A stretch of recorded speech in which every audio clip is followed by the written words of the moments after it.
Let's return to Ebert Construction, which has gone into receivership owing somewhere in the region of $40 million. Ebert's collapse follows the disasters at Fletcher Building, which remains in business, of course, but suffered losses of hundreds of millions of dollars on key construction projects.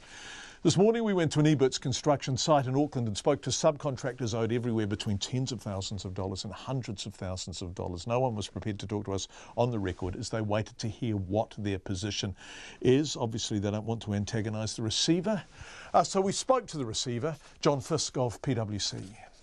Last week, the directors of the company were given information about some of the contracts that were performing poorly in Auckland, and the new management up there had actually reviewed those contracts and established that losses that were likely to be incurred out of them were significantly more than what they'd originally believed.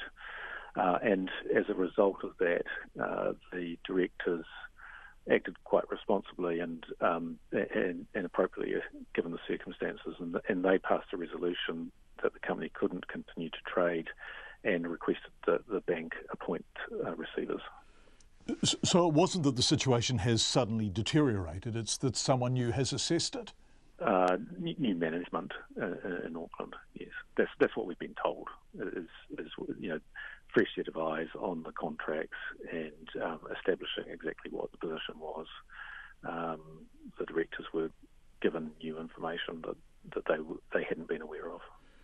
This does sound strikingly similar to the Fletcher situation. So in short, Eberts were being paid less to complete a contract than it was costing them to complete it.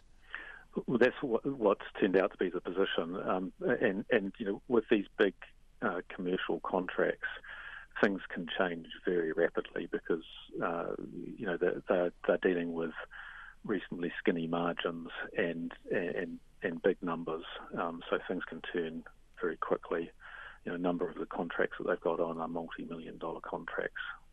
So if you're into damages or delays, things can turn south very quickly. You used the phrase reasonably skinny margins, and once again that's the Fletcher's issue too, isn't it? That the margins are so tight there's simply no safety net. And I just wonder if this is becoming an industry-wide problem, and it affects so many people because, of course, there are so many subbies working for companies like Fletcher's and Ebert's. I can't speak for the industry, but look, even the receivership of Ebert will put pressure on some subcontractors.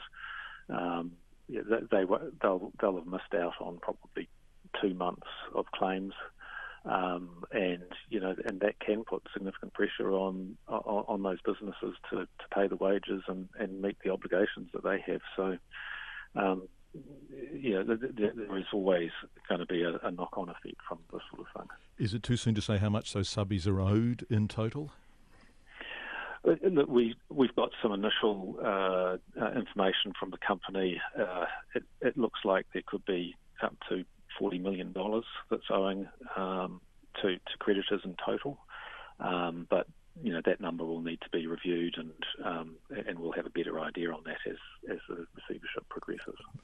Gosh, even as a ballpark figure, $40 million is a lot of money. Do you have any idea of the kind of cents in the dollar recovery figure on that, or is it just way too soon to say that?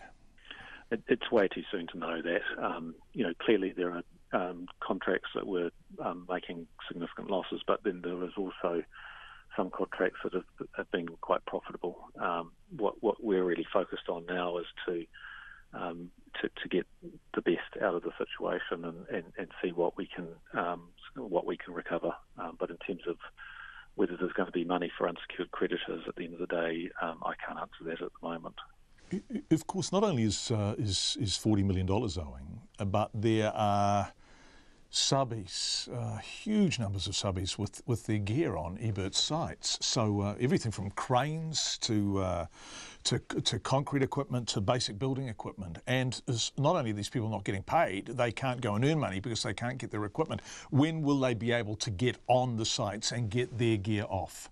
Yes, we're working on that as quickly as possible. And the reason why we lock down the sites is because there's a health and safety issue of people just charging onto the site, and also we don't want to risk contractors taking other people's gear as well. So we have to do that in a controlled way. But by this afternoon, on a number of the sites, we'll have arranged for people to be able to collect their personal belongings and their own equipment so that they can get on with other contracts.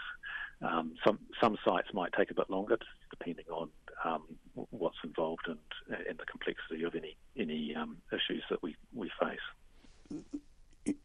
The big issue that the sector is facing is that to get the work, the margins are so tight now that there is a huge element of financial risk attached to many of these projects. But if they build in margins to protect themselves from the risk, they don't get the work. They price themselves out of the job. So how do we get the balancing act right here?